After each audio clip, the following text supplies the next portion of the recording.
Hello বন্ধুরা, welcome back to my mini blog. আশা করি তোমরা সবাই খুবই ভালো আছো। তো এটা হলো গিয়ে একটা খুবই স্পেশাল একটা দিন। আর স্পেশাল দিনটা হলো গিয়ে মাদার্স ডে। আর মাদার্স ডেতে কিন্তু আমরা সবাই মিলে বেরিয়ে পড়েছিলাম কলকাতা শহরে ঘুরতে। আর ঘুরতে বেড়াতে গেলেই তো সবার মনটা কিন্তু খুবই আনন্দে ভরে যায়। আর যাচ্ছেও কিন্তু আমরা খুবই স্পেশাল একটা জায়গায়।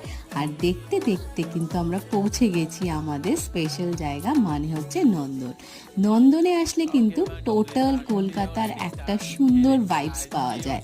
আর নন্দনে আসতে কিন্তু আমার বরাবরই কিন্তু খুবই ভালো লাগে। এই নন্দনের ভাইবসটা কিন্তু অন্য সব জায়গার থেকে একটু আলাদা। আর নন্দনে একটা লোক কিন্তু একটা দোকানের মতো করে নিয়ে বসেছিল, সেখানে কিন্তু খুবই সুন্দর সুন্দর শোপিস পাওয়া যাচ্ছিল। তোমরা দেখতেই পাচ্ছ যে কত